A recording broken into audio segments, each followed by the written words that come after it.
मुहम्मदुन सय्यिदुल कौनैनि वत्थक़लैनि वल्फरीक़ैनि मिन उर्बिन व मिन अजम। अज़ीज़ान गिरामी वक़ार, विलादत बासआदत के अहवाल हमें जिक्र करने हैं। रसूल पाक सल्लल्लाहु ताला अलैहि वसल्लम की विलादत आम बच्चों की तरह विलादत नहीं। हुज़ूर अकरम सल्लल्लाहु ताला अलैहि वसल्लम इस जहान आलम में, इस फर्श गीती में जो तशरीफ लाए हैं वो एक अलग शान है। बड़ी अजीम शान के साथ आप तशरीफ लाए, आम बच्चों की तरह नहीं, बल्कि अरब में उस जमाने में क्या क्या हुआ था, आस पड़ोस में क्या क्या हुआ था, सब मुझे बताना होगा। इसलिए कि रब तबारक व तआला जब कायनात के सबसे अफजल इंसान को भेज रहा है तो कायनात में तब्दीली तो होना ही होगी ही। इसलिए कि बरसों जिन नबियों ने उस रसूल के आने की बशारतें सुनाई हूं, वो रसूल जब आ रहा हो क्या हुआ जानते हैं? जिस रात हजरत अब्दुल्लाह से ये नूर मुस्तफ़ा मुंतकिल होकर बतने आमिना में आया, उसी रात को आवाजें आई। ये रिवायात में मौजूद है। इमाम ज़रक़ानी फरमाते हैं, मशरिक के जानवरों ने मगरिब के जानवरों को इत्तला दी, मुबारक हो नूर मुस्तफ़ा अब अपनी असली माँ के पेट में आ चुका है। रजब के महीने में ये हुजूर पाक सल्लल्लाहु ताला अलैहि वसल्लम का नूर मुंतकिल हुआ, उसी दिन बशारतें शुरू हो गई। अब इसको इरहासात कहते हैं। हुजूर की पैदाइश से पहले जो अजीब व गरीब हालात हुए, पूरे अरब में ही नहीं बल्कि कायनात में अलग अलग हालात होने लग गए। जानते हैं, हुजूर की विलादत से सिर्फ 55 दिन पहले असहाबे फील का वाकया पेश आया। अबरहा बादशाह हाथियों की फौज लेकर खाना काबा को खत्म करने आया था, ढाने आया था। लेकिन क्या हुआ? सूरह फील में पढ़ो, अलम तरा कैफ फ़अल रब्बुका बि अस्हाबिल फील। इस पूरे सूरह में अल्लाह ने फरमाया, अबरहा बादशाह की फौज को अल्लाह ने अबाबील चिड़ियां भेजकर कंकरियों से हिलाक कर दिया। पूरे के पूरे तहस नहस हो गए। अबरहा की लाश नहीं मिली, सारे फौजी मर गए, हाथी सुकड़ गए, ऐसा हो गए थे। फजअलहुम कअस्फिम मअकूल, ऐसा अल्लाह ने उनको हिलाक किया था जैसे नोच खाई हुई मुर्गी, यानी छिली हुई मुर्गी जिस तरह दिखे, इस तरह पूरी फौज बन गई थी। सारे लोग हिलाक हो गए थे। ये सिर्फ हुजूर पाक सल्लल्लाहु अलैहि वसल्लम की विलादत से 55 दिन पहले का वाकया। अल्लाह ने खाने काबा की हिफाजत फरमाई, इसलिए कि मक्का मुकर्रमा में रसूल पाक की जलवागरी होने वाली थी। अरब में हालात कैसे बदले, मौसम पूरे साल का बहुत ही खुशगवार। अरब पहले कहत साली से जूझ रहे होते, जमीनें सूखती थी, फसलें नहीं आती थी। लेकिन उस साल पूरे अरब वाले कहते हैं इतनी फसलें आई कि हमने पूरी जिंदगी में नहीं देखी। मौसम में बहार, बारिशें, खुशगवार हवाएं, और पूरे साल में जो सबसे हसीन महीना आता है उसको कहते हैं रबीउल अव्वल, सबसे हसीन महीना। इसको रबी क्यों कहा जाता है? अरब वालों ने इसका नाम रखा, रबी कहते हैं बहार को, जो गुलाबी मौसम होता है, जिसमें लोगों को अपने सारे वसवसे, टेंशन, फिक्रें खत्म करने का मौका मिलता, सुकून की हवाएं आती, ना ज्यादा गर्मी, ना ज्यादा ठंडी, ना बारिश, जिसको आप सावन का महीना कह लें। तो अरब में जो पहली बहार आती थी उसको रबीउल अव्वल कहा जाता है, सबसे पुरबहार मौसम। उसी मौसम में मेरे आका दुनिया में तशरीफ लाए हैं। रबीउल अव्वल अरब वालों के लिए मशहूर था कि इसमें बहार का मौसम होता है। अब सुनिए पूरे हालात कैसे तब्दील थे। बड़े बड़े वाकयात हुए मेरे आका के आने से पहले। हुजूर पाक सल्लल्लाहु ताला अलैहि वसल्लम की विलादत से पहले क्या क्या वाकयात हुए सुने। रजब के महीने में हमल करार पाया। उसके बाद हजरत बीबी आमिना रज़ियल्लाहु ताला अन्हा के घर चलते हैं, सुनते हैं उन्हीं की जुबान से रिवायात। हजरत बीबी आमिना बताएं, आपके शिकम मुबारक में जब ये नूर मुस्तफ़ा आया तो आपको कैसा लगने लगा? हजरत आमिना फरमाती हैं, मैंने और औरतों से सुना था कि हमल के दर्द बहुत होते हैं, लेकिन जब मेरा बेटा मेरे शिकम में आया मुझे हमल का कोई दर्द नहीं था, कभी कोई तकलीफ नहीं हुई, ना पैर बोझल, ना कै आना, ना सर चकराना। दुनिया की हर माँ को हमल के आसार पेश आते हैं, ये तकलीफें वो उठाती हैं, मगर कायनात की एक माँ ने कोई तकलीफ नहीं उठाई। क्यों उठाए? इसलिए कि वो गमों से आजाद करने वाला रसूल उसके शिकम पाक में है। हर दर्द से, हर बेकसी की फरियाद रसी करने वाला रसूल उसके शिकम पाक में है। बीबी आमना रज़ियल्लाहु ताला अन्हा के जुबान मुबारक से हम रिवायात सुनते हैं। उससे पहले मशहूर मुहद्दिसीन ने जो रिवायात बयान किए हैं, फरमाते हैं कि ईरान में किसरा की हुकूमत थी। किसरा बादशाह इतना बड़ा सुपर पावर कि उसने एक महल बनाया था जिसकी हिफाजत के लिए 1 लाख फौज हुआ करती थी, और उसका दावा था कि इस किले को, इस महल को कोई भी टक्कर देकर गिरा नहीं सकता। बाज़ तारीखी रिवायात के मुताबिक जो आज मदियन सलमान पाक, जो इराक में एक शहर का नाम है, आज भी वहाँ वही किला मौजूद है। हम इराक जब जियारतों के लिए जाते हैं तो वो भी देख कर आते हैं। किसरा का महल उसे कहते हैं। आज अंदाज़ा करो 3000 साल से या 2000 साल से वो महल उसी तरह सलामत है। उस जमाने में कितना मजबूत रहा होगा, कितना पावर उसके अंदर रहा होगा। मजबूत, एक पिलर भी नहीं है, लेकिन छत आज भी खड़ी है। वो किसरा का महल था। और फिर मशहूर ईरान की एक आग थी जिस आग की पूजा की जाती थी, और बेशुमार लोग उसके सामने नजर मानते थे, इत्तिकाफ करते थे, चढ़ाई करते थे। और वो कब से जल रही थी? 1000 साल से जल रही थी। 1000 साल से उस आग को बुझने नहीं दिया था पंडितों ने। जहां वो थोड़ी सी धीमी हो जाए, तेल डाल दें या लकड़ियां भड़का दें, लेकिन उस आग को सुबह, दोपहर, शाम, रात किसी लम्हे बुझने नहीं दिया जाता था। वो आग जल रही थी 1000 साल से। किसरा का महल बड़ा कीमती, बड़ा मजबूत। और 2 नहरों के बारे में रिवायात में है। बुहैरे सावा एक इलाका है, काशान। काशान ये ईरान का इलाका है। वहाँ की झील, उसकी भी पूजा की जाती थी, उसको पवित्र माना जाता था। आग की पूजा करने वाले उस पानी की भी पूजा करते थे।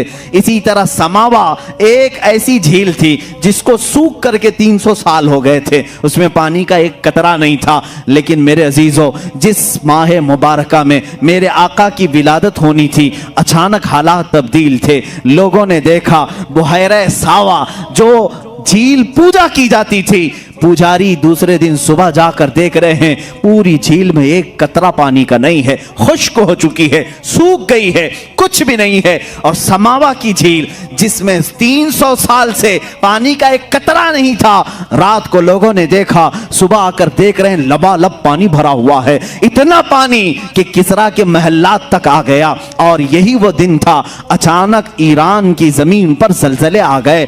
ऐसे जलजले आए कि अचानक किसरा बादशाह के महल के अंदर एक शिगाफ पड़ गया, एक दरार आ गई। वो दरार आज भी मौजूद है, 14 सदियों से आज भी वो दरार दीवार में है।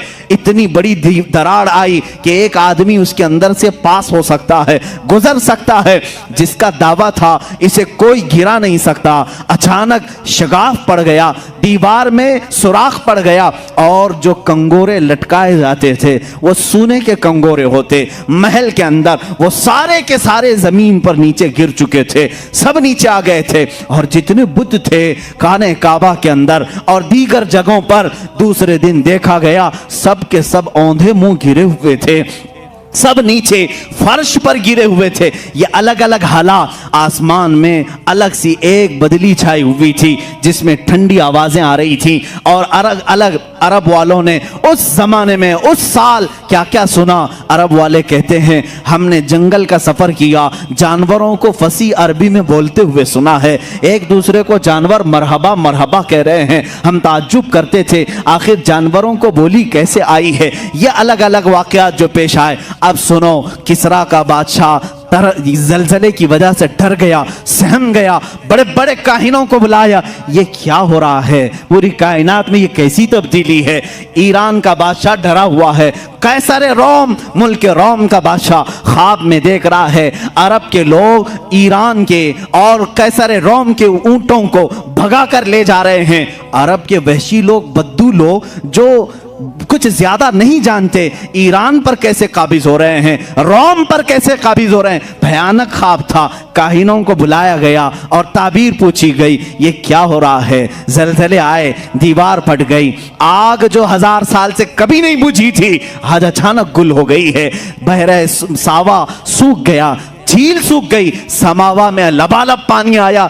ये अनहोनियां हमें नहीं समझ में आ रही। सारे काहिन बैठे, जितने उस जमाने के ज्योतिष रहे होंगे, नुजूमी रहे होंगे, सबों ने कैलकुलेशन किया और बादशाहों से कहा, ऐ बादशाह सलामत, हमने अपने हिसाब से देखा है और हमारी ताबीर जो निशाना बताती है वो वही है जिसको हम शेर में कहते हैं, आई नई हुकूमत, आई नई हुकूमत, सिक्का नया चलेगा। ताबीर एक ही लग रही है। बादशाह सलामत, तुम्हारे ख्वाब की भी ताबीर यही है। कंगोरे गिरे हैं, दीवार फटी है, झील सूखी है, आग बुझी है, सबकी ताबीर हमारे इल्म के मुताबिक तो यही लग रही है। अरब में आई नई हुकूमत, सिक्का नया चलेगा, आलम में रंग बदला, सुबह शबे विलादत। ये तो मैं शेर की जुबान में कह रहा हूं। उन नजूमियों ने कहा था बादशाह से, जरूर कायनात में कोई बच्चा पैदा हुआ है जिस बच्चे ने सारी सल्तनतों को हिलाना है। और बादशाहों को उसी दिन नजूमियों ने कहा था,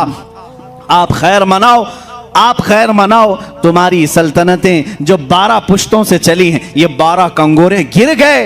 ये निशानी है कि अब तुम्हारी हुकूमतें लास्ट एंडिंग पर आ चुकी हैं, इख्तिताम पर आई हैं। बादशाह ने पूछा, क्या ये सुपर पावर खत्म हो जाएगा? जैसे अगर आज जाकर कोई अमेरिका से कहे कि तुम्हें एक छोटा मुल्क खत्म कर देगा, यहाँ बैठे हुए चंद मजमे आपको हिला देंगे, वो हंसेगा, बोलेगा, उनकी क्या ताकत है, हमारा इतना बड़ा निजाम है, क्या क्या हमने नहीं फैलाया है।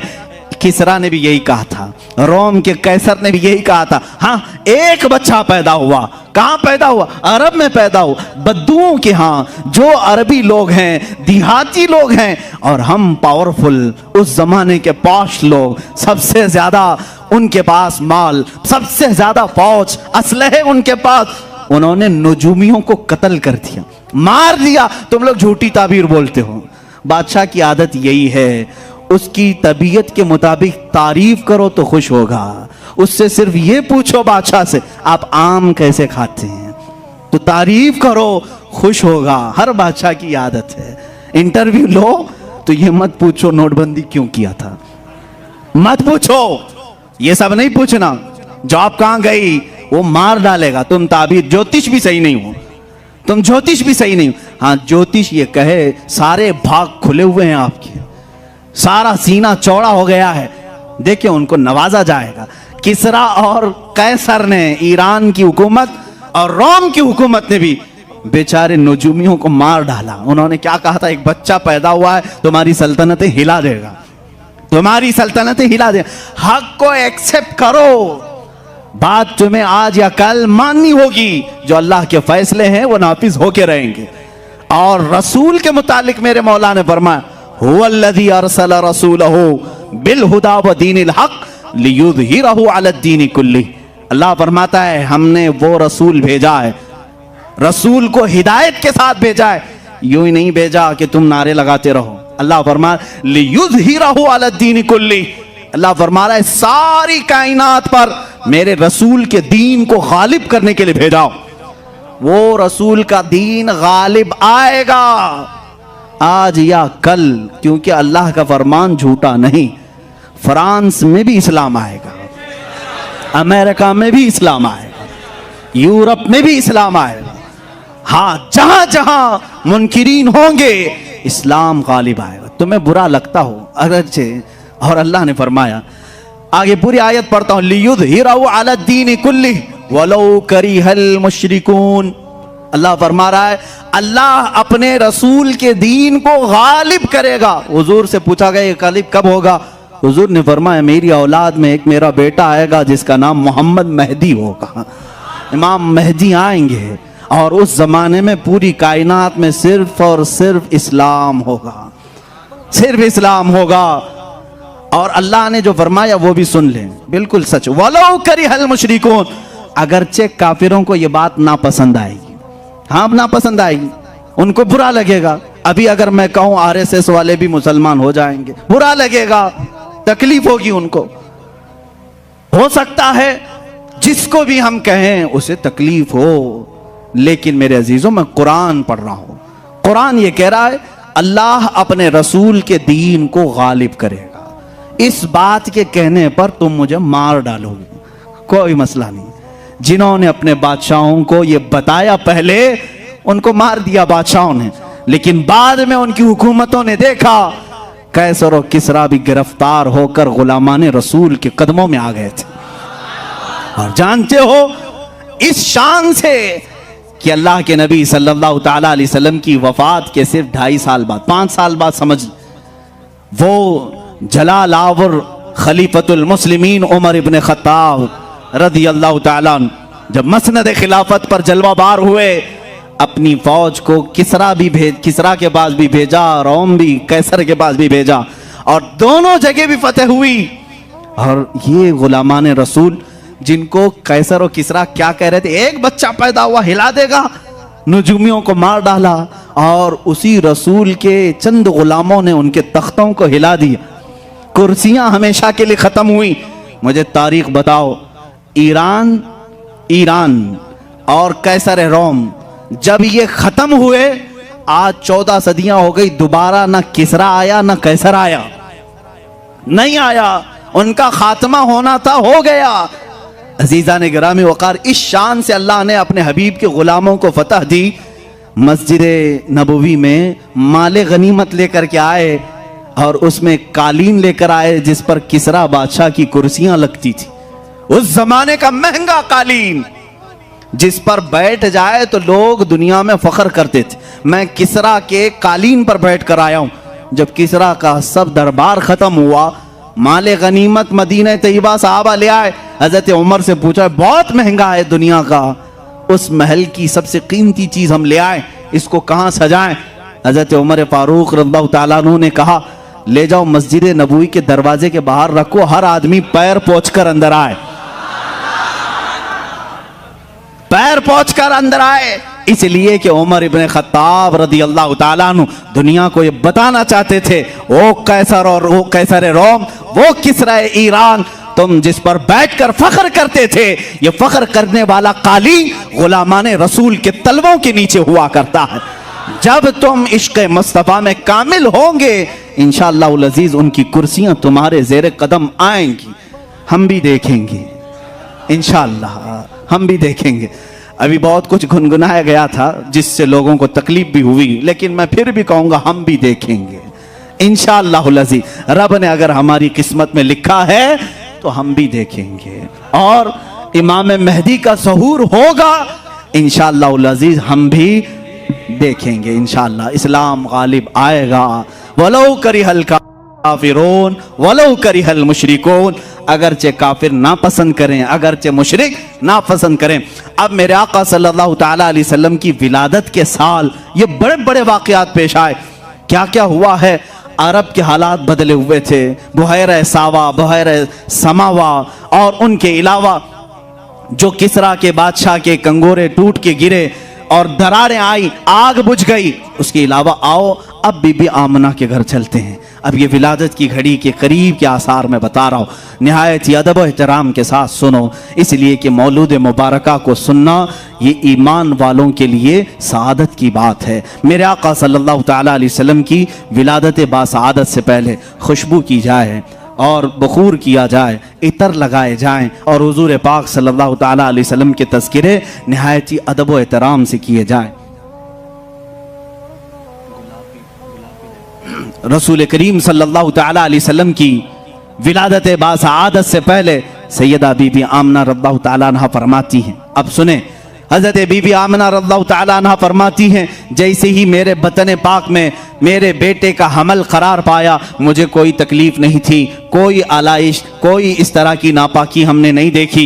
हज़रत बीबी आमना रज़ियल्लाहु ताला अन्हा फरमाती हैं, रजब का महीना गुजरा, शाबान का महीना आया, रात को मैंने एक मरतबा देखा हज़रत मूसा अलैहिस्सलाम तशरीफ़ लाए हैं। मूसा अलैहिस्सलाम हज़रत बीबी आमना से कहते हैं, आमना मुबारक हो, तूने कायनात के पूरे आका को अपने बतन पाक में जगह दी है, तुझे सआदत वाला एक लड़का मिलेगा। उसके बाद हज़रत बीबी आमना फरमाती हैं, रमज़ान का महीना आया, रमज़ान का का महीना जैसे ही आया, हजरत बीबी आमिना ने आवाजें सुनी। कहा गया आमिना को हर आलाइश से पाक कर दो, उसके अंदर मौजूद बच्चे को हर तरह के वसवसों से पाक कर दो। अब जब रमजान का महीना गुजरा, शव्वाल का महीना आया, हजरत बीबी आमिना कहती हैं शव्वाल के महीने में मैंने देखा हजरत इब्राहीम अलैहिस्सलाम तशरीफ लाए हैं और एक झंडा उठाए हुए हैं, और वअअलमहा बिरुतबती सय्यिदिना मुहम्मदिन सल्लल्लाहु अलैहि वसल्लम, रसूल करीम सल्लल्लाहु अलैहि वसल्लम के बुलंदो बाला मर्तबे का कसीदा पढ़ा और बीबी आमिना को कहा मुबारक हो, मुबारक हो। ये शव्वाल का महीना गया,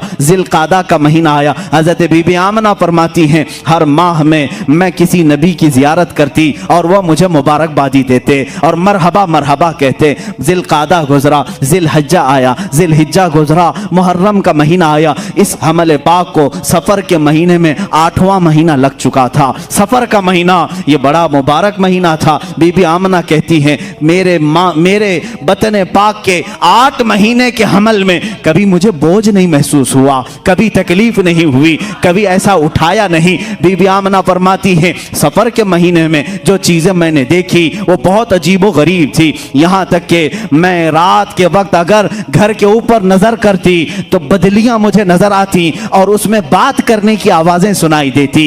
एक दूसरे को कोई मुबारकबादी देता था, मुझे मालूम नहीं था वो कौन सी मखलूक है जो बात करती है। पूरे सफर के महीने में हजरत बीबी आमिना फरमाती हैं अजीबो गरीब बातें मैं आसमान पर होते हुए सुनती थी। कुर्बान जाओ मेरे अजीजों, जिस माँ के पेट में हमारा आका जलवाबार है उस माँ की आंखें क्या क्या देख रही हैं। हजरत इब्राहीम को देख रही हैं, इस्माइल अलैहिस्सलाम को, मूसा अलैहिस्सलाम को और कायनात में होने वाले अजीब व गरीब लम्हात को देख रही हैं।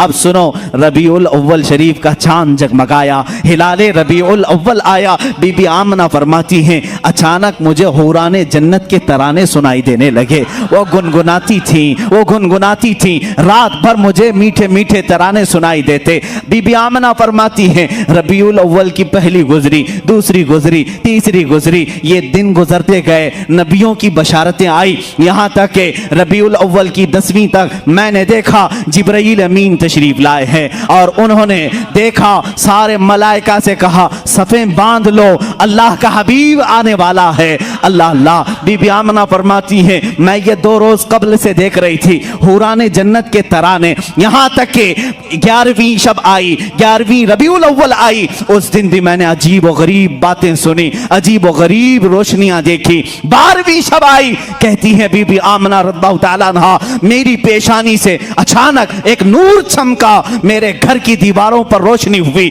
यहाँ तक कि सैयदा कायनात आमिना सलामुल्लाह अलैहा कहती हैं मैं मक्का में सोई हुई थी लेकिन बसरा के महल्लात को वहीं से देख रही थी, शाम के महल्लात को, मुल्के शाम के महल्लात को मैं उस नूर की रोशनी में देख रही थी। कुर्बान जाओ ऐ सुन्नियो, जिसके बतने पाक में हमारा आका है वो मक्का से बसरा तक देख सकती है, मक्का से शाम तक देख सकती है, तो वो रसूल क्या नहीं देख सकता? और कोई गैब क्या तुमसे नेहा हो भला, जब ना खुदा ही छुपा तुम पे करोड़ों दुरूद। बीबी आमिना फरमाती हैं 12वीं शब आई, मैंने देखा मेरी पेशानी से एक नूर जगमगाया, उससे बसरा के महल्लात रोशन हुए, मैंने शाम के महल्लात को देखा। अब यहाँ से मक्का से बसरा काफ़ी 100 किलोमीटर है, शाम 1000 किलोमीटर से ज़्यादा है, इतनी दूर तक बीबी आमिना देखती रही। रात के पहर गुजरते रहे, रात के लम्हात गुजरते रहे, वही रात है जिसमें हम और आप बैठे हुए हैं। ये 12वीं शब थी। बीबी आमिना की कैसी शब रही होगी अंदाजा तो करो। हज़रत आमिना फरमाती है मैंने आंख उठाकर देखा तो मुझे फरिश्तों की सफ़ें नजर आई, जिब्राइल कह रहे हैं ऐ मलाइका सफ़ें बांध लो, अल्लाह का नबी आ रहा है, सफ़ें तरतीब दी जा रही हैं, सबके हाथों में मशाले हैं। और अचानक बीबी आमिना फरमाती हैं 12वीं शब की आधी रात गुजरी होगी, हज़रत जिब्राइल उतरते हुए दिखाई दिए। हज़रत जिब्राइल आए, एक मशरिक में झंडा गाड़ा, एक मगरिब में झंडा गाड़ा, तीसरा काबे की छत पर झंडा गाड़ा। काबे की छत पे झंडा गाड़ा, रूहुल अमीन गाड़ा काबे की छत पे झंडा, ता अर्श उड़ा फरेरा सुबह शबे विलादत। ये जिब्राइल अमीन ने बशारत दी, मोमिनो सुन्नियो झंडे लहराओ, इसलिए कि जिब्राइल अमीन की सुन्नत है।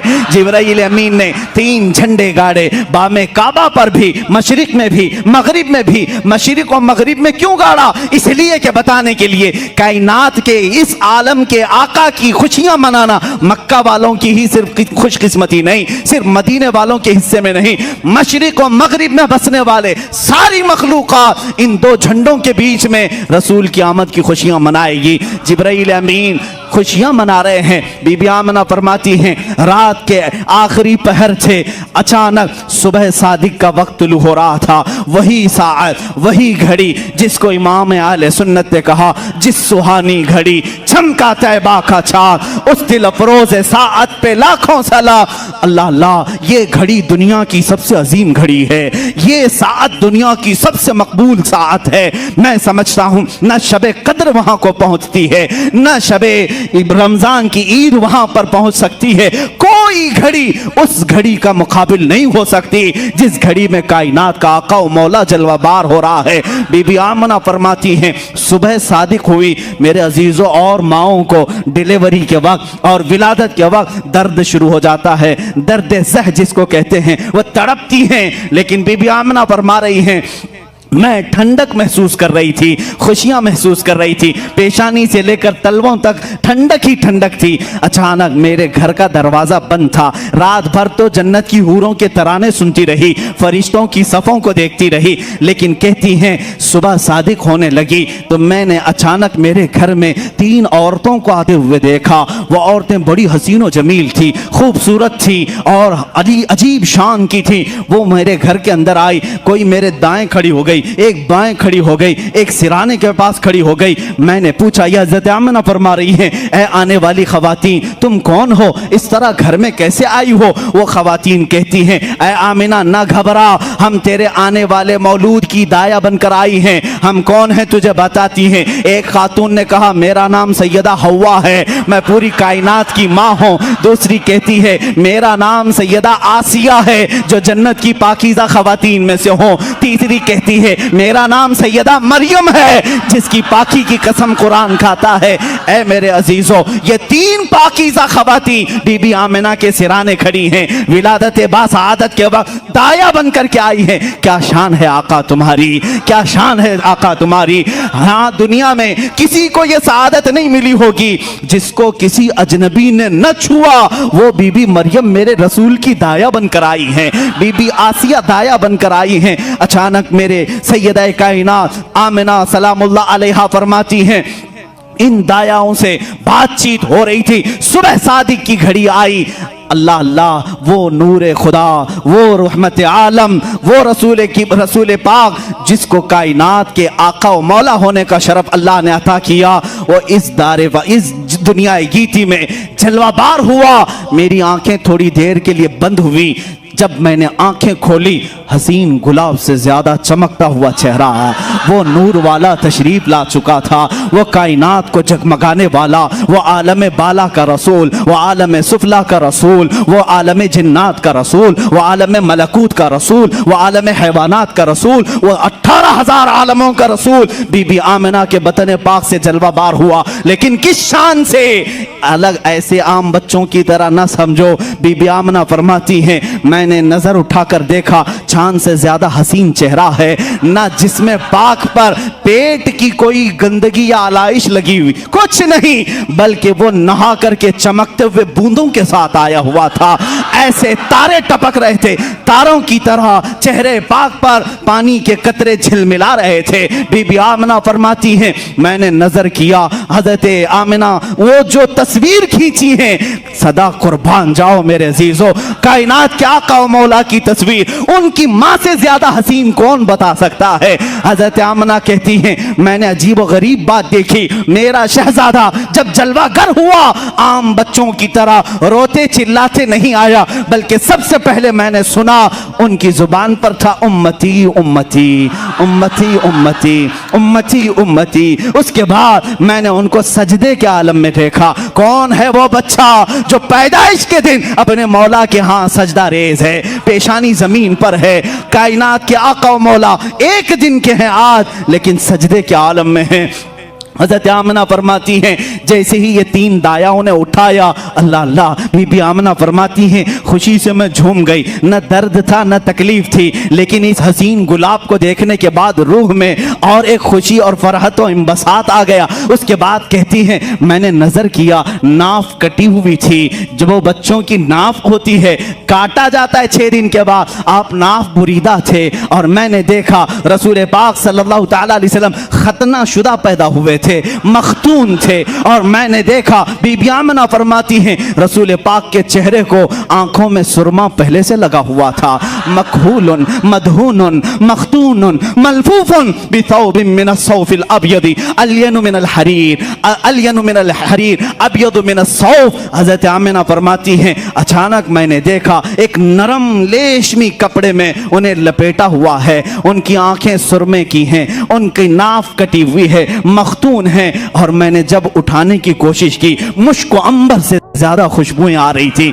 हमारे बच्चों को नहलाया जाता है, साबुन लगाया जाए, पाउडर लगाया जाए, बच्चों को खुशबू लगाई जाए तब महकेंगे, लेकिन कायनात का आका मौला माँ के पेट से महकता हुआ आ रहा है। क्या महकते हैं महकने वाले, बू पे चलते हैं भटकने वाले। उनकी महक ने दिल के गुंचे खिला दिए, जिस राह चल दिए हैं कूचे बसा दिए हैं। अजीजा ने गिरामी, माँ आमिना सलामुल्लाह अलैहा कहती हैं मेरी आंखें थोड़ी देर के लिए झपकी थी, मैंने देखा 3 और लोग मेरे घर में आए, 3 और लोग आए। ये फरिश्ते थे, उनके एक के हाथ में तश्त था, तश्त जबरजद का था, एक मेटल है, खूबसूरत मेटल जन्नती तश्त लेकर आया है, दूसरे के हाथ में जग है पानी का, और तीसरे के हाथ में लिबास है, कपड़ा है। ये तीनों जन्नत से आए हुए मलाइका हैं। एक ने उठाया और उस तश्त में रखा, दूसरे ने वो पानी जो था निहायत ही खुशबू भरा उस तश्त पर रखा,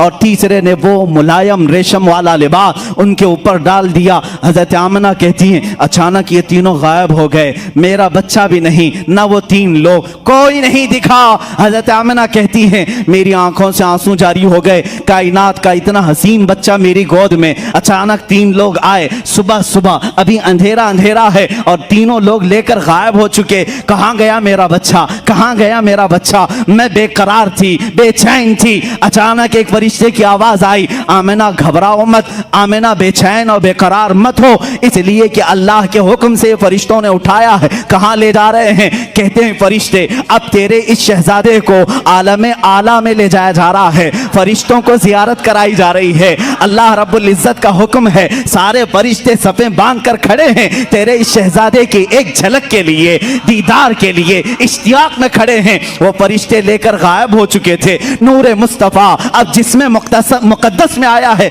मेरे आका का जलवा देखने के लिए फरिश्तों के आलम में ले जाया गया। वहां ले जा करके फरिश्तों ने क्या क्या दिखाया, आलम शर्क में, आलम गर्ब में, मशरिक में ले जाया गया, मगरिब में ले जाया गया। कायनात के जितने आलम थे सब में मेरे आका को ले जाया गया। जन्नत हो, लौह हो, कलम हो, अर्श हो, कुर्सी हो, हर जगह मेरे आका को जियारत कराई गई। वो कितने लम्हे थे वो अल्लाह बेहतर जाने, उसका महबूब बेहतर जाने। फरिश्तों ने सारी सैर कराई और वापस ला करके बीबी आमिना से कहा हक तो ये बंदा था इस शहजादे का, इसलिए कि वो आया है हर आलम की रहमत बनकर, इसलिए अल्लाह ने हर आलम की सैर तेरे शहजादे को कराई है।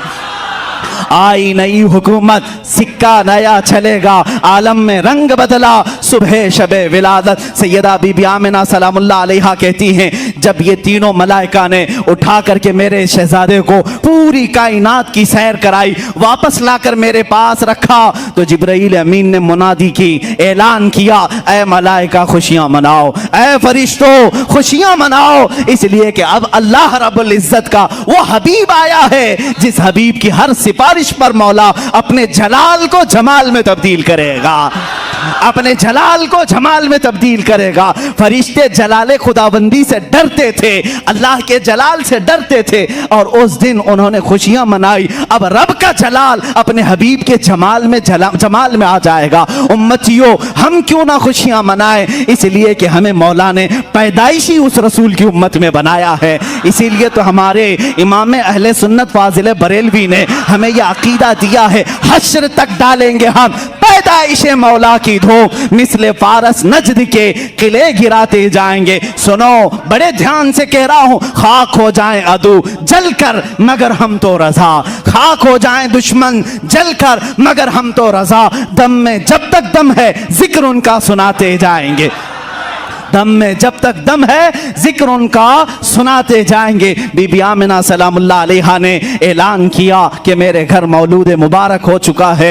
हजरत अब्दुल मुत्तलिब खाने काबा के तवाफ में थे, दौड़ते हुए तशरीफ लाए और बीबी आमिना के घर में इस शहजादे मुबारका को उठाया, सीने से लगाया और सीधे खाने काबा के पास ले आए। जानते हो, अब हमारे खड़े होने का वक्त आया है, इसलिए कि एक रिवायत यह है, जिस दिन बीबी आमिना के घर में विलादत हुई, हजरत अब्दुल मुत्तलिब तवाफ कर रहे थे, किसका? खाने काबा का। ये सुबह सादिक की घड़ी है। कायनात में कोई मेरे मुस्तफ़ा के मुतालिक सलाम करे ना करे, सलाम के मुतालिक दलील पूछे ना पूछे, ऐ सुन्नियों मैं तुम्हें बताऊं, उस दिन हजरत अब्दुल मुत्तलिब कहते हैं, अभी मेरे तवाफ के फेरे मुकम्मल नहीं हुए थे, मैंने खाने काबा की छत पर देखा, वो आमिना की घर की तरफ झुका हुआ नजर आ रहा था, खाने काबा झुक चुका था बीबी आमिना के घर की तरफ। तो सुन्नियों, खड़े हो जाओ, क्यों ना हम अपने दिल उस बारगाह मुस्तफ़ा में झुका। अज़ीज़ान गिरामी वक़ार, खुद मेरे आका सल्लल्लाहु तआला अलैहि वसल्लम की हदीस है, जिसको हदीस जाबिर कहते हैं।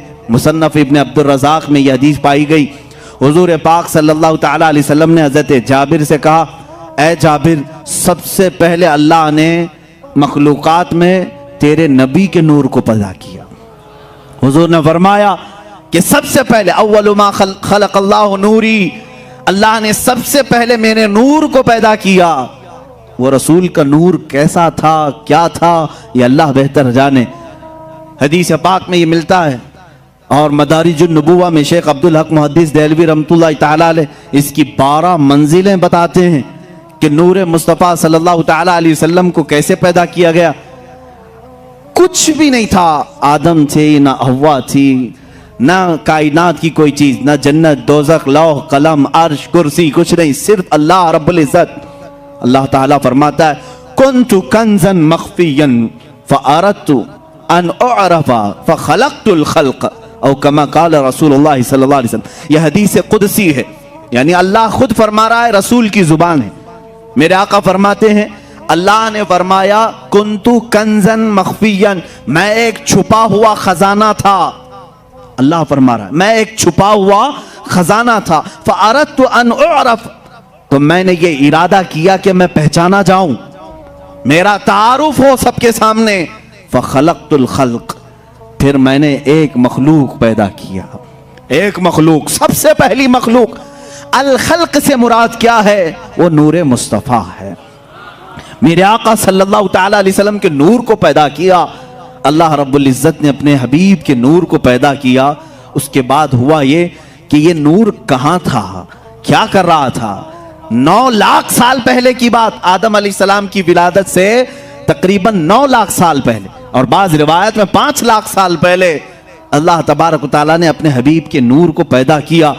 अब ये नूर मुस्तफ़ा सल्लल्लाहु तआला अलैहि वसल्लम आलम वहदानियत में अपने रब की मदह सराई करता रहा, और ये नूर अपने रब की वहदानियत में रक्स करता। और उसके बाद 12,000 साल के बाद ये दूसरी मंजिल में आया। 12,000 साल के बाद तीसरी मंजिल में, यहां तक कि 12 मंजिलें ये इस नूर ने तय की। इसमें अलग अलग मंजिलें तय कराई गई, यानी अल्लाह रब्बुल इज़्ज़त की वहदानियत का उसकी एक मंजिल थी, और अल्लाह रब्बुल इज़्ज़त के सिफात को पहचानने वाली एक मंजिल थी, मारिफत की एक मंजिल थी, हकीकत की एक मंजिल थी। इस तरह की 12 मंजिलें तय की गई। उसके बाद अब हदीस सुनो, अल्लाह के हबीब सल्लल्लाहु तआला अलैहि वसल्लम फरमाते हैं, अल्लाह ने अपने नबी के नूर के 4 हिस्से किए। 4 हिस्से किए। अब ये 4 हिस्से जो हुए, एक हिस्से से अलग चीज बनाई गई, दूसरे हिस्से से अलग। जैसे हदीस में एक हिस्से से अल्लाह ताला ने जन्नत को पैदा किया, फिर अर्श को पैदा किया, फिर लौह को पैदा किया जिस पर सारे इंसानों की तकदीर लिखी गई, फिर कलम को पैदा किया, चौथा हिस्सा बाकी था, फिर उसमें 4 हिस्से किए गए, फिर उनमें से अल्लाह रब्बुल इज्जत ने एक हिस्से से सारे नबियों के नूर को पैदा किया, फिर मुत्तकीन को पैदा किया, मोमिनीन को पैदा किया, फिर जो बचा नूर का हिस्सा था फिर उसमें 4 हिस्से किए गए। उनमें से एक हिस्से से सूरज को पैदा किया गया, चांद को पैदा किया गया, फिर एक हिस्से से सारे सितारों को पैदा किया गया, फिर जो चौथा हिस्सा था फिर उसमें 4 हिस्से हुए। उनमें से एक हिस्से से अल्लाह ने सारे सितारों को, सैयारों को पैदा किया, कायनात के अजायबात को पैदा किया, जिन्नात को पैदा किया। फिर चौथा जो हिस्सा था उनमें से 4 हिस्से फिर हुए। उनमें से एक हिस्से से सारे फरिश्तों को पैदा किया, फिर एक हिस्से से आसमान को, एक हिस्से से जमीन को। यहां तक कि यह हदीस बड़ी तवील है। अल्लाह के नबी सल्लल्लाहु तआला अलैहि वसल्लम बयान करते रहे। तेरे नबी के नूर के 4 हिस्से अल्लाह ने किए। पहले 3 हिस्सों से अलग अलग चीजें बनाई, चौथे हिस्से में फिर 4 हिस्से। ये करते हुए मेरे आका ने यहां तक बनाया कि कयामत तक होने वाली तमाम अशिया को अल्लाह ने तेरे नबी के नूर से पैदा किया है। रसूल पाक सल्लल्लाहु तआला अलैहि वसल्लम के नूर से सारी कायनात की हर चीज को पैदा किया। इसीलिए हम ये कहते हैं वो जो न थे तो कुछ न था, वो जो न हो तो कुछ न हो। जान है वो जहान की, जान है तो जहान है। मेरे आका जाने कायनात हैं, असले कायनात हैं, मकसदे कायनात हैं। अल्लाह रब्बुल इज्जत ने मेरे आका सल्लल्लाहु अलैहि वसल्लम के नूर को इतनी मंजिलों से गुजारा। उसके बाद अब अंदाजा करें आप, हुजूर पाक सल्लल्लाहु तआला अलैहि वसल्लम के नूर के एक हिस्से से जो सूरज बना है, जो सितारे बने, जो चांद बने, उनमें इतनी रोशनी है कि पूरी कायनात को चमका रहे हैं। तो जिस नूर मुस्तफ़ा में अल्लाह ने सरापा नूर रखा है, वो पूरी कायनात को कैसे नहीं जगमगा सकता है, कैसे नहीं रोशन कर सकता है। इसीलिए आला हज़रत फाजिल बरेलवी रहमतुल्लाह तआला अलैह ने पूरा कसीदा नूर मेरे आका की शान में लिखा है। सुबह तैबा में हुई बटता है बाड़ा नूर का, सदका लेने नूर का आया है तारा नूर का। या रसूल अल्लाह तेरी नस्ले पाक में है बच्चा बच्चा नूर का, तू है ऐने नूर तेरा सब घराना नूर का। नूर का कसीदा आला हज़रत ने पूरा हुजूर के हर अज़ू को नूर कहा है। काफ गेसु हा दहन या अबरू आंखें ऐन साथ, कुरान की आयत है मेरे अजीजों। काफ हा या ऐन साथ, ये सूरह मरियम की शुरू की आयत है और इसको बाज मुहद्दिसीन ने कहा ये इसमें आज़म है। इसमें आज़म, इसकी तिलावत से अल्लाह हर दुआ कबूल करेगा। काफ हा या ऐन साथ, लेकिन आशिक रसूल जब जब पढ़ता है उसमें अपने नबी को ही देखता है। आला हज़रत यूं कहते हैं, काफ गेसू हा दहन या अबरू आंखें ऐन साथ, यानी काफ जो लिखा रहता है उसकी शक्ल मेरे आका के गेसुए पाक की तरह है। हा जो है गोल होता है, दहन मुबारक चेहरे मुबारक की तरह है। या जो है लंबी होती है, हुजूर के अबरू की तरह दिखती है। ऐन और स्वाद गोल गोल होते हैं, मेरे आका की आंखों की तरह दिखते हैं। काफ गेसु हा दहन या अबरू आंखें ऐन साथ, तेरी सूरत में है उतरा सूरा नूर का। मेरे आका सल्लल्लाहु तआला अलैहि वसल्लम के चेहरे पाक पर भी कुरान की आयतें आई हुई। अजीज़ा ने गिरामी वक़ार, रसूल पाक सल्लल्लाहु तआला अलैहि वसल्लम ने जो मंजिलें तय फरमाई, अब वो अल्लाह के हबीब सल्लल्लाहु तआला अलैहि वसल्लम 9 लाख साल के बाद हो या 5 लाख साल के बाद हो, जब अल्लाह ताला ने मखलूक़ात को पैदा करना चाहा तो सबसे पहले आदम अलैहिस्सलाम को पैदा किया। आदम अलैहिस्सलाम की पैदाइश आपने इससे कबल भी सुना। ज़मीन की मुख्तलिफ मिट्टी ली गई और उसे गूंधा गया और उसके बाद उसमें रूह डाली गई। उनकी पेशानी में नूर मुस्तफ़ा रखा गया। अब अल्लाह रब्बुल इज़्ज़त के नूर की ये अमानत कहाँ मुंतकिल हुई? जबीन आदम में आई। बाज आशिकान रसूल तो ये भी कहते हैं अल्लाह ताला ने आदम अलैहिस्सलाम को जब पैदा किया और सारे फरिश्तों से कहा उसजुदू li आदम, आदम को सजदा करो, तो उनको जो सजदा करने का हुक्म दिया गया था असल वजह तो वो नूर मुस्तफ़ा ही था। वो नूर मुस्तफ़ा जो जबीन आदम में था, पेशानी आदम में जगमगा रहा था, आदम अलैहिस्सलाम ने वो अमानत उठाई, संभाली, इसलिए कि अल्लाह रब्बुल इज़्ज़त ने अपने हबीब सल्लल्लाहु ताला अलैहि वसल्लम के नूर पाक को आदम अलैहिस्सलाम की पेशानी में रखा। तो सिर्फ ये नहीं कि उन्हें मालूम भी नहीं था, बल्कि मैं आपको ये सफ़र मुबारक भी बता दूं जो हमारी आदत है, हम रसूल पाक का शजर पाक भी तिलावत करते हैं। अल्लाह के हबीब सल्लल्लाहु ताला अलैहि वसल्लम के शजर पाक की तासीर भी ये है, अल्लाह ताला उसके ज़रिए से ज़ुबानों में सलासत अता करता है, रिज़्क़ में बरकत देता है, इसलिए कि हमारे आपके दूसरों के नसब का तो छोड़ो, कायनात का जो सबसे अफजल व आला रसूल है उसके शजर नसब में बड़ी तासीर है। मैं आपको ये बताऊं, इस नूर ने जो मंजिलें तय की, ये नूर मुस्तफ़ा सल्लल्लाहु ताला अलैहि वसल्लम 5 लाख साल या 9 लाख साल अपने रब्बे जुल जलाल के जिलों में रहा। अल्लाह ने उसके बाद उसी नूर के हिस्सों से जन्नत भी बनाई, लौह भी बनाया, अर्श भी बनाया, कुर्सी भी बनाया, कलम भी बनाया, सारी चीज़ें बनाई। इसी को तो इकबाल ने कहा है, लौह भी तू, कलम भी तू, तेरा वजूद अल किताब। यानी हदीस में है ना, बाज़ हदीसों में यह है, हुजूर ने फरमाया सबसे पहले अल्लाह ने लौह को बनाया, तख्ती। एक हदीस में सबसे पहले अल्लाह ने कलम को पैदा किया, पैदा करने वाली चीजों में सबसे पहले अल्लाह ने लौह को बनाया। एक हदीस में है कलम को बनाया, और एक हदीस में अलग तो पूछा गया किसको किसको पहले बनाया, और एक हदीस में तो हुजूर फरमा रहे मेरे नूर को सबसे पहले पैदा किया। ये 3 अलग अलग चीजें हुई। तो पहले है कौन? लौह को पहले पैदा किया कि कलम को पहले पैदा किया या नूर मुस्तफ़ा को?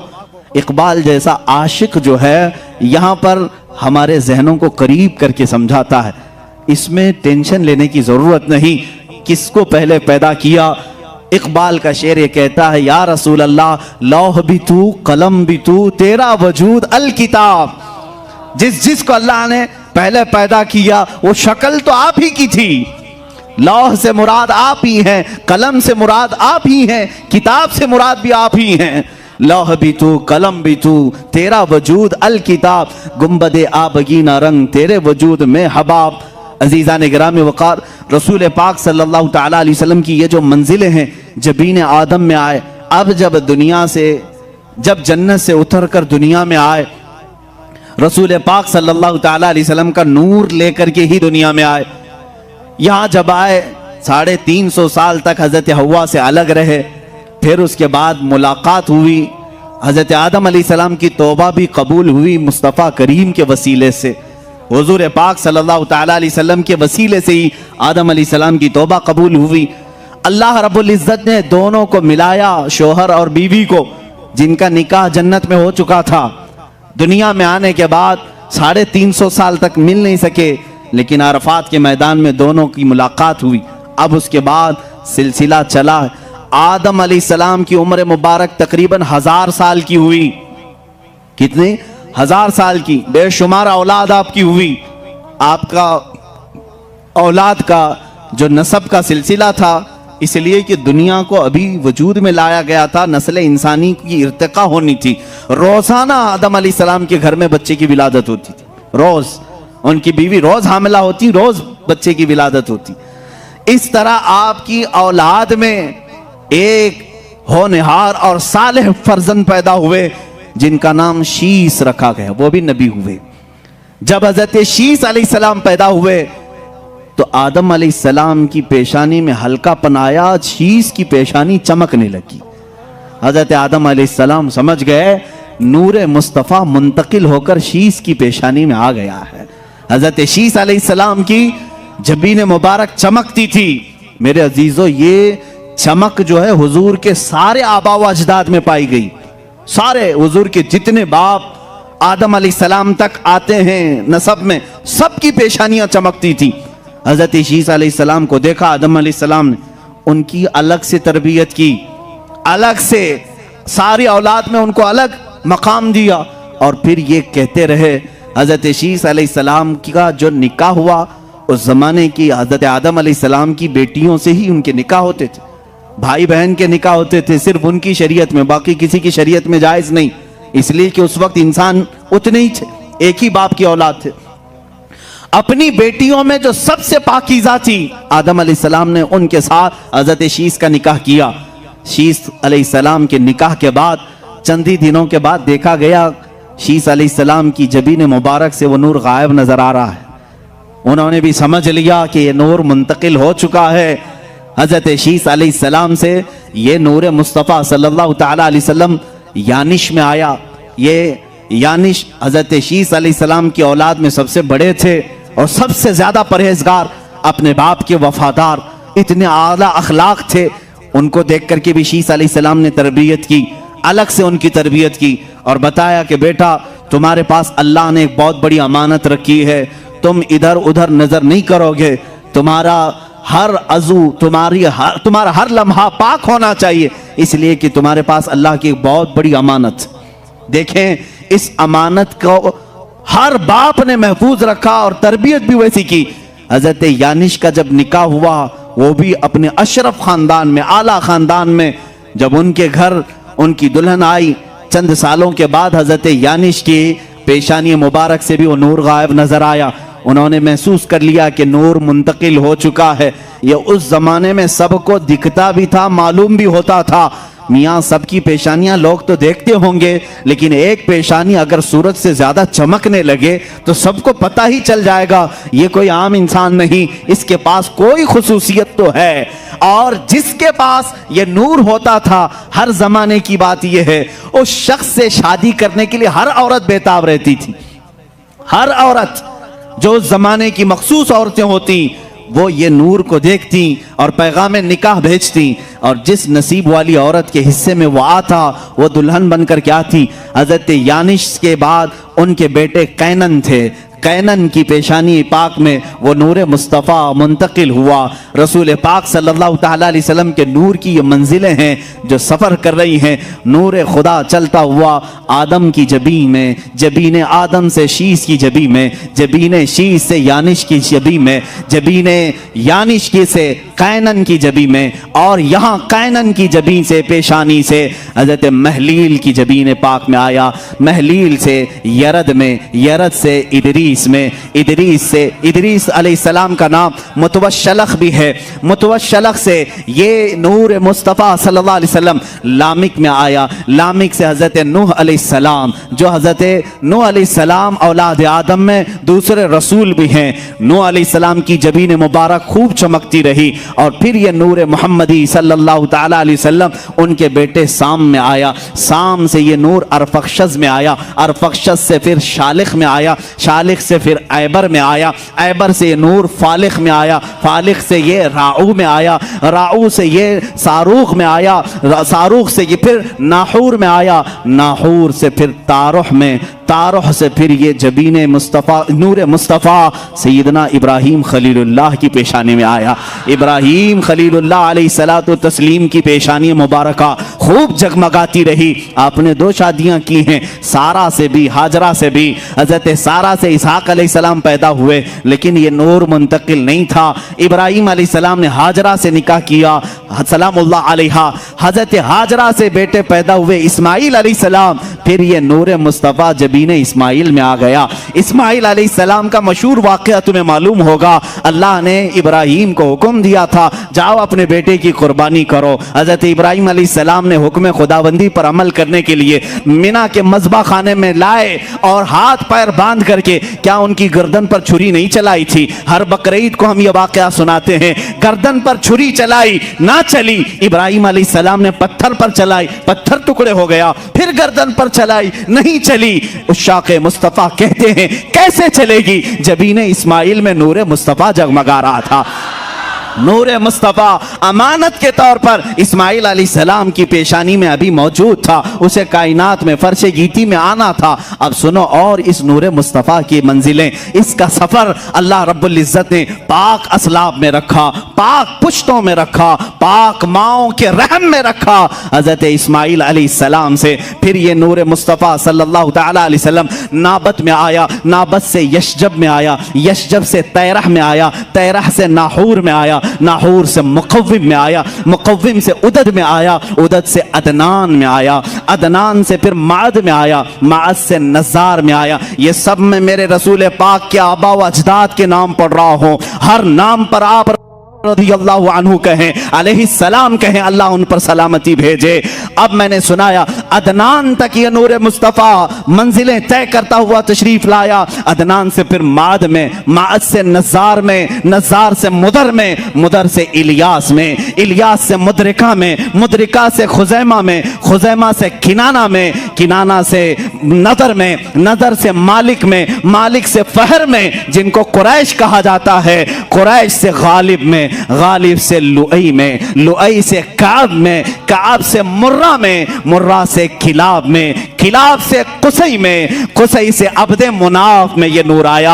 अब्दे मुनाफ से ये नूर मुस्तफ़ा मुंतकिल होते हुए सैयदना हाशिम की जबीन पाक में आया। सैयदना हाशिम से मुंतकिल होते हुए मुस्तफ़ा का नूर सैयदना अब्दुल मुत्तलिब में आया। अब्दुल मुत्तलिब की पेशानी से ये मुंतकिल होकर आपके फर्जंद अर्जुमन सैयदना अब्दुल्लाह की पेशानी में आया। सैयदना अब्दुल्लाह की जबीन मुबारका से ये नूर मुंतकिल होकर के रजब के महीने में बीबी आमिना के शिकमे मुबारका में आया। सैयदा बीबी आमिना के शिकमे मुबारका रजब के महीने में ये नूर मुस्तफ़ा मुंतकिल हुआ। 9 माह उनकी माँ को सादतें बख्शता रहा, 9 माह उनकी माँ को उरूज बख्शता रहा। ना कोई दर्द, ना कोई कर्ब, ना कोई फिक्र। बीबी आमिना को हर तरह के दर्दों से आजादी थी, बल्कि उन्हें कभी बोझ भी महसूस नहीं हुआ। ये नूर मुस्तफ़ा बीबी आमिना के बतन से 12 रबीउल अव्वल को इस फर्शे गीती पे जलवागार हुआ। आई नई हुकूमत, सिक्का नया चलेगा, आलम में रंग बदला, सुबह शबे विलादत। मैं नूर मुस्तफ़ा सल्लल्लाहु तआला अलैहि वसल्लम की ये मंजिलें आपसे अर्ज कर रहा था कि आपका शजर नसब बड़ी बरकतों वाला है, क्योंकि कुरान कह रहा है व तक़ल्लुबका फिस्साजिदीन। ऐ रसूल, हमने आपके नूर को, आपके नुतफे को हमेशा सजदा करने वालों में रखा है। सजदा करने वालों में रसूल पाक के नूर को रखा गया। अब ये जालिम कहते हैं बीबी आमिना और हजरत अब्दुल्ला काफिर थे। मुआज़ल्लाह रब्बिल आलमीन। मेरे रसूल के बाप, मेरे रसूल की माँ, उनके लिए ऐसे नाजेबा कलमात ना इस्तेमाल करो। ए मुसलमानों, अल्लाह के नबी सल्लल्लाहु तआला अलैहि वसल्लम के नसब पर अगर तुम एतराज़ करो, और एक एतराज़ करते हैं इब्राहिम अलैहिस्सलाम के बाप आज़र थे, कुरान में आया है आज़र इब्राहिम अलैहिस्सलाम के बाप का नाम नहीं, वो उनका चचा था जो काफिर था, बुत परस्त था। इब्राहिम अलैहिस्सलाम के वालिद का नाम तारुह था, जो किताबों में मौजूद है, सही किताबों में। आदम अलैहिस्सलाम से लेकर हजरत अब्दुल्ला तक जितनी भी पुश्तें आई, जितनी भी पीढ़ियां आई, इनमें एक भी काफिर नहीं था, एक भी मुशरिक नहीं था। अपने अपने जमाने में या तो वो अपने नबियों के, अपने रसूलों के ज़माने में उनके उम्मती बनकर मोमिन रहे, या अगर नबी का ज़माना नहीं था तो ज़माने फ़तरत में वो मुआहिद बनकर रहे, यानी एक खुदा की इबादत करते हुए। हज़रत अब्दुल मुत्तलिब रज़ियल्लाहु ताला अन्हु हुज़ूर के दादा हैं। मुझे पूरी तारीख छान मार के बताओ, 360 बुत तो काबे के पास थे, क्या हज़रत अब्दुल मुत्तलिब ने कभी किसी बुत की पूजा की है? मैं उनसे पूछता हूं जो रसूल पाक के वालिदैन को बुत परस्त या काफिर कहें, मैं उनसे पूछूं, अरे हजरत उस्मान के सीरत में यह मिलता है कि जिंदगी भर उन्होंने बुतों की परस्तिश नहीं की। हजरत अबू बकर की सीरत में मिलता है, यानी ईमान लाने से पहले भी उन्होंने कभी बुतों को सजदा नहीं किया था। जो नफ्स शरीफ थे पैदाइशी, वो बुतों की पूजा नहीं करते थे, आइडियल वर्शिप नहीं। आज भी जो सलीमुत्तबा लोग हैं वो आइडल वर्शिप, यानी बुतों की इबादत को वो नहीं तस्लीम करते। खुदा एक है जिसने सारी कायनात को पैदा किया, जिनको हमने अपने हाथों से पैदा किया, वो खुदा नहीं हो सकते, वो मखलूक है। तो क्या वो उसे चाहिए कि वो जिसको तुमने बुत बनाया है वो तुमको खुदा कहने लग जाए कि मुझे तो इसने बनाया है? उल्टा तुम कह रहे हो। बहरहाल हमारा खालिक सिर्फ अल्लाह है। अजीज़ान गिरामी, हुजूर सल्लल्लाहु ताला अलैहि वसल्लम के आबा व अजदाद में कोई मुशरिक और काफिर नहीं था। अब ये मसला मैंने आपको बताया। दोनों के मुतालिक, हजरत अब्दुल्ला और हजरत आमिना के मुतालिक थोड़ी सी और बातें मैं बता दूं। वो ईमान लाए थे कि नहीं, इस पर 3 जमातें उलमा की। इमाम जलालुद्दीन सुयूती रहमतुल्लाह ताला अलैह ने पूरी किताब लिखी है इस पर। हुजूर सल्लल्लाहु अलैहि वसल्लम के वालिदैन मोमिन थे और जन्नत में। उन्होंने साबित किया 3 तरीकों से उलमा साबित करते हैं। पहला तरीका तो यह है कि इनकी वफात हुजूर के ऐलान नबुव्वत से पहले हो गई। हुजूर ने अपने नबी होने का ऐलान किया 40 साल की उम्र। हजरत आमिना की वफात हुजूर के 6 साल उम्र में ही हो गई। हजरत अब्दुल्ला जो हुजूर के वालिद हैं, हुजूर की पैदाइश से 6 महीने पहले इंतकाल कर चुके। तो जब हुजूर की नबुव्वत का ऐलान ही नहीं हुआ था, उससे पहले वो दोनों इंतकाल कर गए। तो इस जमाने में जितने लोग इंतकाल किए, अगर उन्होंने बुतों की पूजा नहीं की तो उनको भी मोमिन मुअहिद कहा जाता है। एक खुदा को मानते थे। हम अपने रसूल के बाप और माँ को मुअहिद और मोमिन तस्लीम करते हैं, इसलिए कि वो हुजूर की ऐलान नबुव्वत से पहले आए थे और इंतकाल किए। एक तरीका तो ये है। दूसरा ये है, हजरत इमाम जलालुद्दीन सुयूती फरमाते हैं, आखिरी हज था मेरे आका सल्लल्लाहु अलैहि वसल्लम का मकाम जेराना के पास, हजून, मकाम हजून, मक्का का एक इलाका है। वहां हुजूर गमगीन थे, आपकी आंखों से आंसू उतर रहे थे। हुजूर पाक सल्लल्लाहु ताला अलैहि वसल्लम ने अपने रब से यूं अर्ज किया कि ऐ मौला, मेरी माँ और मेरे बाप किस हाल में हैं। अल्लाह रब्बुल इज्जत ने हुजूर सल्लल्लाहु ताला अलैहि वसल्लम की ख्वाहिश पर उनकी माँ और उनके बाप दोनों को कब्रों से जिंदा फरमाया।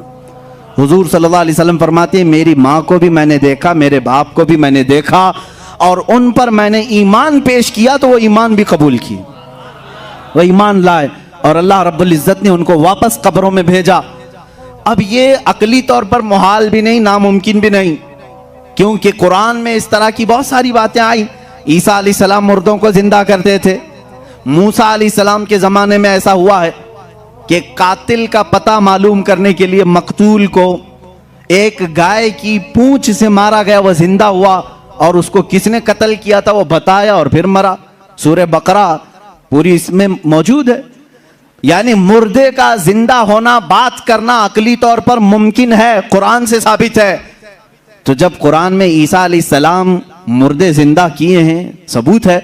मूसा अलैहिस्सलाम के जमाने में मुर्दा जिंदा हुआ, सबूत है। हुजूर पाक का मौजज़ा तो सारे नबियों में अफजल मौजज़ा था।